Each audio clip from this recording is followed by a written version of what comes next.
Começa agora um programa que traz tudo sobre o livro mais lido em todos os tempos. Apresentamos O Som do Livro.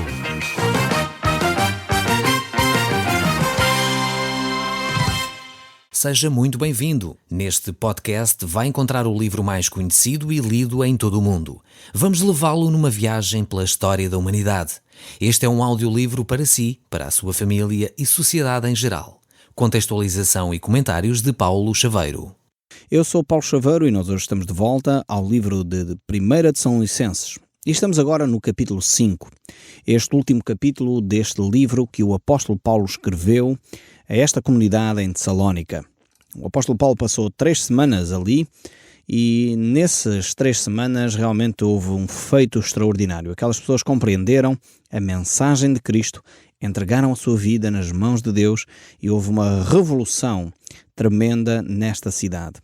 E por isso depois Timóteo e Silas ficaram lá, permaneceram nesta cidade e o apóstolo Paulo teve de sair, enfim, porque foi perseguido mais uma vez. Ele já tinha sido em Filipos, em Tessalónica ia acontecer a mesma coisa. Ele saiu, foi para Bereia. Em Bereia houve uma comunidade que se levantou, a quem Paulo chamou dos mais nobres, porque investigavam nas Escrituras se a pregação que ele dava era conforme ou não as Escrituras. Isto é algo importante que nós devemos fazer. Não devemos simplesmente ouvir e aceitar aquilo que as pessoas estão a dizer, mas confirmar na Bíblia se é assim ou não. E depois então Paulo vai para Atenas. E em Atenas ele recebe a visita de Timóteo e Silas, que trazem relatos destes cristãos e perguntas que eles tinham sobre uma série de assuntos, nomeadamente sobre o que acontece às pessoas que morrem por causa do Evangelho, aquelas pessoas que morreram na fé em Cristo Jesus, por causa da perseguição e etc. O apóstolo Paulo vai escrever respondendo a estas perguntas, falando de alguns assuntos logo de imediato. Esta primeira carta que ele escreve, assuntos que muitas vezes nós como cristãos nunca abordamos, talvez nas nossas comunidades nunca se falou, e o apóstolo Paulo vai falar então destas questões. Alguns acham que isto são assuntos doutrinários, assuntos em si, que só são para ser estudados depois de muitos anos de crente, mas o apóstolo Paulo não vai tratar destes assuntos logo e depois mostra as implicações. Como é que a escatologia, esta palavra escatologia refere-se à doutrina do final dos tempos, como é que ela influencia a nossa vida. E é aqui que nós estamos no capítulo 5 desta primeira carta de São Licenses. Tem a ver com os atos dos cristãos à luz da vinda de Cristo. Poderíamos dar este título a este capítulo 5. O apóstolo Paulo vai descrever então como é que nós vamos viver. Se Cristo vai voltar, a vinda de Cristo é uma garantia bíblica, é uma promessa de Deus. Nós cristãos iremos ser arrebatados que estão vivos e ressuscitados que já morreram. Como é que nós devemos então viver, proceder no nosso dia-a-dia? Quais são os nossos atos concretos no nosso dia-a-dia? Se por um lado o capítulo 1 deste livro, ele já tinha falado um pouco das atitudes, as atitudes dos cristãos à luz da vinda de Cristo. E agora aqui vai falar dos atos. Atitudes e atos são ligeiramente diferentes, ainda que possam parecer sinónimos, mas não o são. Atitudes têm a ver com o comportamento, a forma que nós já adquirimos, tem a ver já com a maneira quase de nós sermos. Está impregnado em nós. Os atos são aquelas coisas que nós fazemos que podem ou não ter a ver com o nosso comportamento, com o nosso caráter. Então há atos, ações que nós devemos ter. E ele aqui vai deixar-nos uma série de ações, mandamentos. Alguns pensavam que só havia os 10 mandamentos, mas não. O apóstolo Paulo aqui vai deixar neste capítulo 5, vai deixar 22 mandamentos. Poderia ser então os 22 mandamentos do apóstolo Paulo e aos quais nós deveríamos seguir, mas isso nós iremos ver mais para a frente, provavelmente quando chegarmos quase ao final deste capítulo 5. Hoje vamos ver a partir do verso 1. Estamos então em 1 de São Licenses, capítulo 5, verso 1. Vejamos então o que o texto bíblico nos diz. Irmãos, relativamente aos tempos e às épocas, não há necessidade de que eu vos escreva. Ou seja, o apóstolo Paulo não vai adiantar muito. É possível que tenha havido uma pergunta, então quando é que acontece a vinda de Cristo? Talvez esta seria a pergunta que eles tinham feito ao apóstolo Paulo. E o apóstolo Paulo diz, quanto a esse assunto, à vinda de Cristo, o dia exato em que Cristo vai aparecer, não há necessidade que eu vos escreva. E ele diz a razão porque é que não há necessidade. O verso 2 diz: pois vós mesmos estáis inteirados com precisão de que o dia do Senhor vem como ladrão de noite. Ou seja, muitas pessoas acham, e já tem sido dito até no nosso país, que fulano tal revelou o dia do Senhor, revelou quando Cristo vai aparecer, dia tal, às tantas horas, no local tal. Eu lembro-me quando estava a viver em Sesimbra, ou durante um tempo da minha vida vivia em Sesimbra, 2 anos, e isso propagou naquela altura que no Cabo Especial Jesus, às tantas horas, acho que era um sábado, às 15 horas, iria aparecer e não sei o quê. Quer dizer, as pessoas foram lá aos milhares, correram para aquele lugar. Mas quem é informado das Escrituras sabe que ninguém sabe o dia nem a hora. Portanto, Jesus não tem uma reunião marcada com as pessoas. Eu vou aparecer no dia 23, às 15 horas, na cidade de Lisboa, no Terreiro do Paço. Não, isto não é verdade. Se você ouvir uma notícia deste género, não acredite. O apóstolo Paulo disse claramente aqui aos Salónicos que não havia necessidade de os informar mais, porque eles já sabiam que o dia e a hora em que Cristo vai voltar, ninguém sabe. Ele vai surgir como um ladrão de noite. E aqui o ladrão de noite não marca a hora. Se ele marcasse, nós apanhávamos o ladrão em casa, não é? Então a ideia de ser um ladrão de noite tem a ver com isso. E o apóstolo Paulo aqui refere-se mais uma vez ao dia do Senhor. Atenção, temos que fazer a distinção. No último programa nós falámos acerca do arrebatamento da igreja. Ou seja, a igreja é retirada. Agora ele vai falar acerca do dia do Senhor, a vinda de Cristo à terra. Ainda que o dia do Senhor é, digamos, uma época que é inaugurada aqui com o arrebatamento da igreja, depois vai-se passar a grande tribulação, Cristo virá de facto à terra, estabelecer o seu reino e haverá um reino de 1000 anos de paz. Então o dia do Senhor é esse momento, essa época, esse espaço de tempo, não é um dia de 24 horas ou um momento, naquele momento acontece, não. O dia do Senhor tem a ver com este espaço temporal. Mas acontecerá, esta vinda do Senhor, acontecerá como um ladrão de noite. Ninguém espera, ninguém sabe o dia ou a hora, porque se soubéssemos estaríamos à espera do ladrão. E é necessário de facto que nós entendamos isto de uma vez por todas, para não cairmos no erro de andarmos atrás de supostas profecias que indicam a vinda de Cristo. Se você ouvir alguma profecia a dizer que Cristo vai voltar no dia tal, às tantas horas, não acredite, não é de Deus isso. A Bíblia diz que só Deus Pai é que sabe o dia e a hora em que isso vai acontecer. Portanto, não vale a pena, como disse o apóstolo Paulo, escrever mais sobre o assunto, porque esse assunto já deveria estar arrumado uma vez por todas na cabeça de todos os cristãos. E o verso 3 prossegue: quando andarem dizendo paz e segurança, eis que lhes sobrevirá repentina destruição, como vêm as dores de parto ao que está para dar à luz, e de nenhum modo escaparão. Este é o dia do Senhor, muito diferente daquilo que nós vimos no programa anterior. Enquanto no programa anterior falávamos que nós, como cristãos, os que estiverem vivos, seremos arrebatados com Cristo no ar, o dia do Senhor é um dia terrível.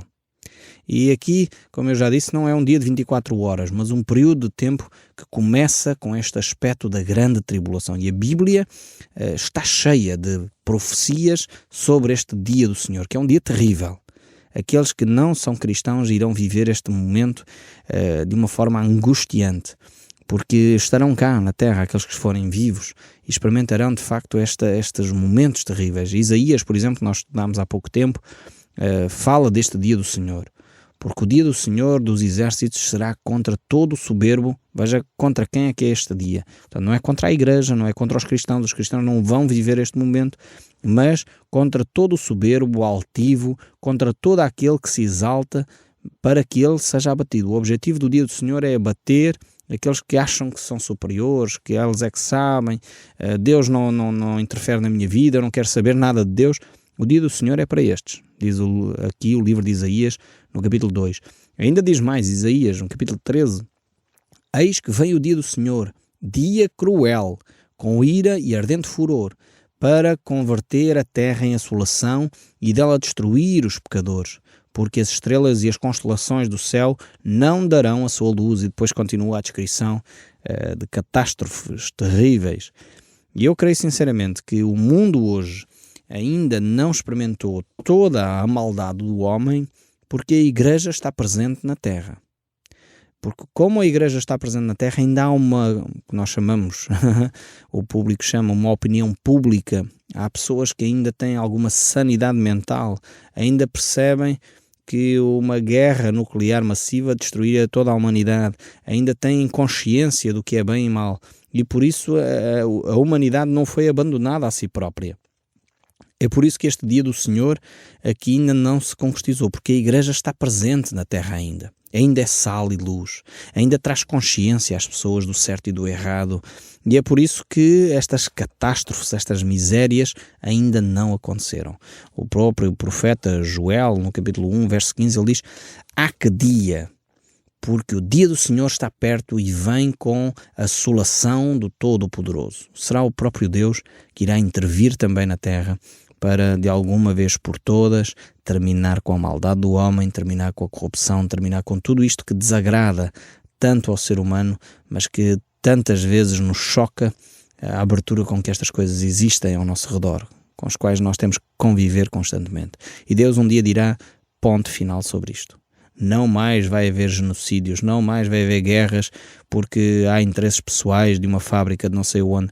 Eu fiquei chocado quando há algum tempo atrás ouvi daquelas reportagens em canais que tratam destes assuntos, canais privados que tratam destes assuntos, sobre a Guerra do Panamá, que a Guerra do Panamá foi fomentada por causa da cana-do-açúcar, da plantação de cana-do-açúcar. Isto é horrível, perceber que uma nação entra em guerra promovida por uma superpotência por causa de uma fábrica de cana-de-açúcar que pretendia ter ali o seu negócio.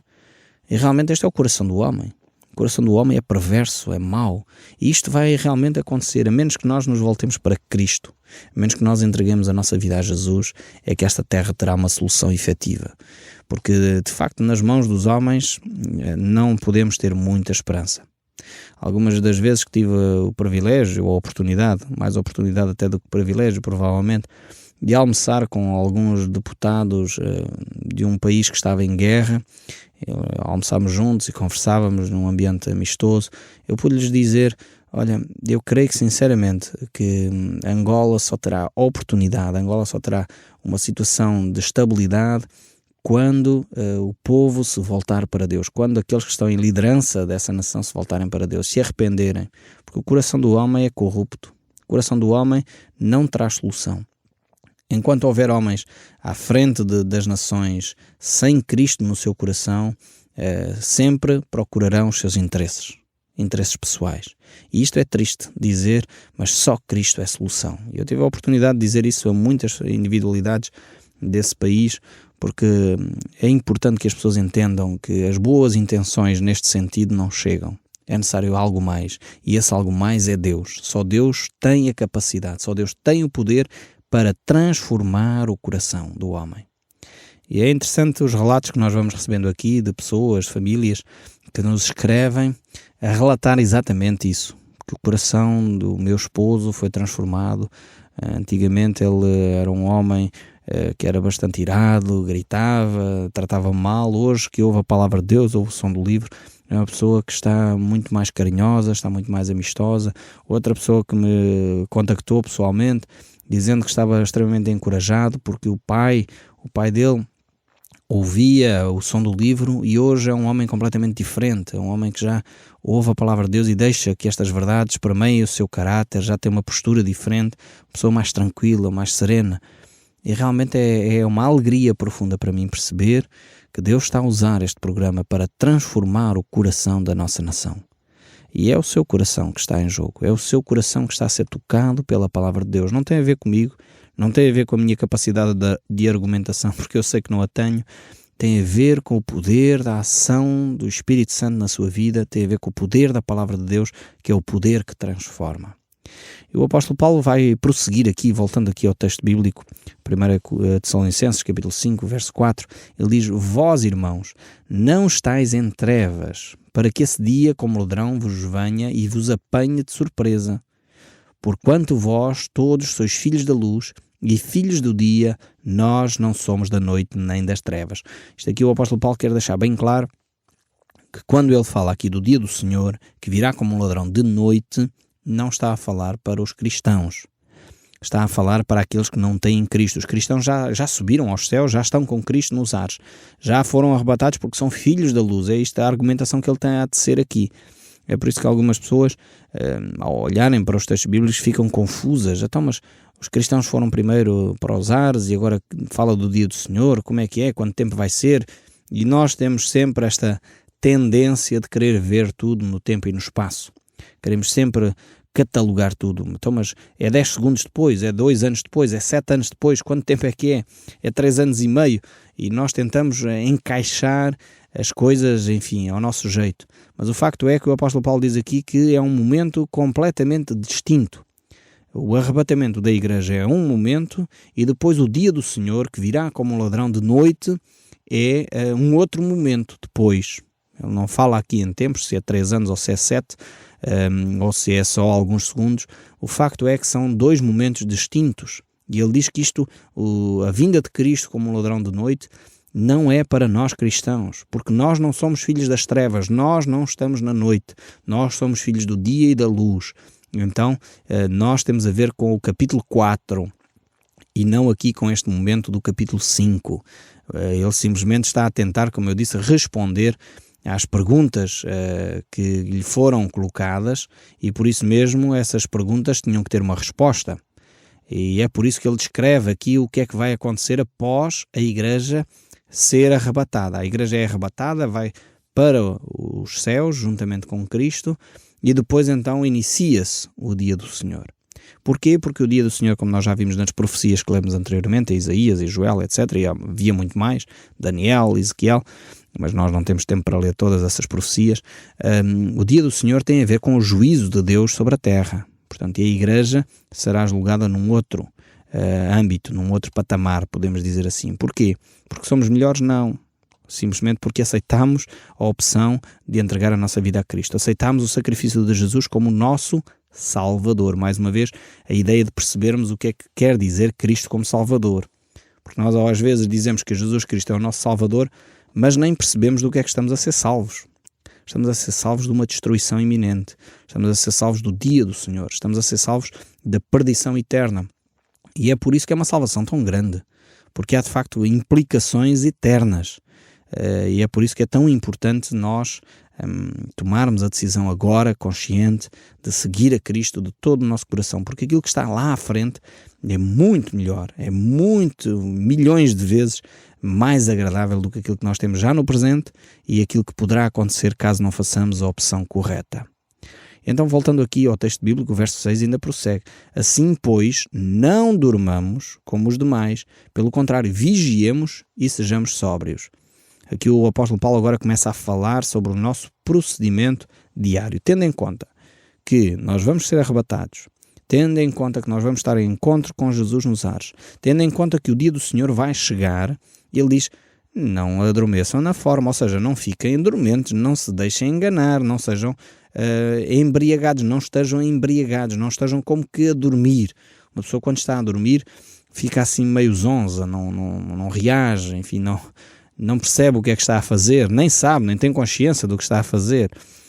Eu lembro-me perfeitamente do meu irmão mais velho, tenho vários irmãos, um deles, o meu irmão Pedro, costumava muito brincar comigo porque eu falo de noite e quando éramos jovens ele chegava à casa do trabalho, ele trabalhava até a altas horas da noite e quando chegava já eu estava a dormir e muitas vezes ele brincava comigo, conversando comigo enquanto eu dormia. É óbvio que eu nunca tomei consciência dessas conversas, até a minha mãe presenciar uma delas e me relatar que ele fazia isso comigo. Então o apóstolo Paulo pega nesta mesma ideia. Quando nós estamos a dormir, não temos consciência do que estamos a fazer. E ele diz, não façam isso assim, não estejam a dormir. Acordem, estejam atentos. E nós como cristãos precisamos de facto de estar com essa atenção, ser muito mais ativos na nossa sociedade, percebermos que os dias estão contados, o tempo está a escassear. E aqueles que nós amamos precisam tomar uma decisão de seguir fielmente a Cristo. Nós não temos muito mais tempo, é só olhar os noticiários, é só olhar a imprensa à nossa volta e perceber que cada dia mais as guerras se aproximam da nossa porta, as catástrofes estão mais próximas, as situações económicas não são grande coisa, a situação não é favorável, nós estamos de facto a caminhar para esses dias, esse dia em que Cristo trará justiça à terra, em que fará Ele próprio justiça. Então nós temos que nos apressar a falar deste Senhor aos outros. E ele prossegue no verso 7. Ora, os que dormem, dormem de noite. E os que se embriagam, é de noite que se embriagam. Ele aqui fala do estar sóbrio, do estar consciente. E era importante que no nosso país, se já ficássemos sóbrios fisicamente, já era ótimo. Mas creio que a maior sobriedade que nós necessitamos ainda é espiritual. Há muita gente adormecida espiritualmente. Faz-me impressão, há uns anos atrás saiu uma estatística de uma revista famosa no nosso país, eu não vou fazer publicidade, mas ela faz um trabalho fantástico e dizia que no nosso país há 98% de cristãos católicos, mas 4% de praticantes. Isto é assustador. E 1% de praticantes evangélicos. Para mim é assustador. Como é que um país se diz 98% cristãos e só na realidade 5% é que praticam? Tendo em conta 4 católicos, 1% evangélicos. Realmente há qualquer coisa que precisa ser transformada, deixar esta dormência espiritual. Temos que abandonar essa ideia de que eu nasci cristão, eu sou cristão para o resto da minha vida. Não, eu só sou cristão quando eu vivo estas verdades cristãs, quando eu aplico as verdades bíblicas à minha vida. Jesus disse isso. Aquele que me ama é aquele que pratica a minha palavra, é aquele que obedece aos meus mandamentos. E o apóstolo Paulo continua a desenvolver esta ideia no verso 8. Nós, porém, que somos do dia, sejamos sóbrios, revestindo-nos da couraça da fé, do amor e tomando o capacete da esperança da salvação. Novamente ele traz aqui os 3 pilares da vida cristã. Quais são?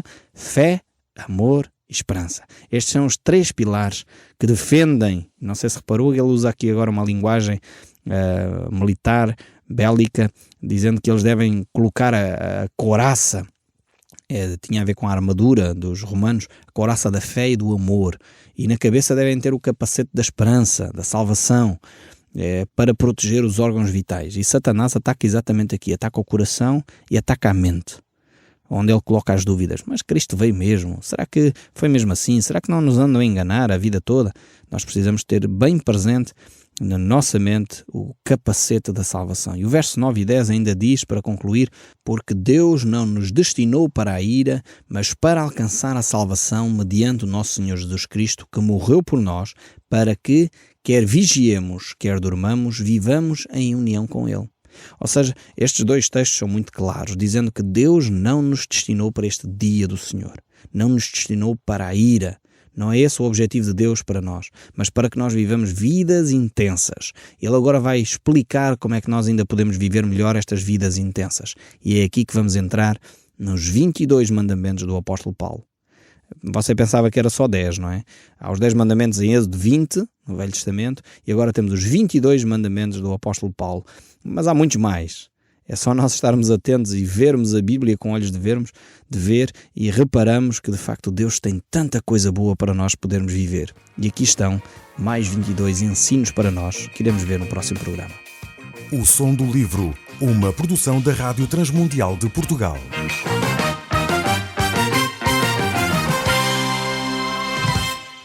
RTM. Conhece todos os nossos programas em rtmportugal.org.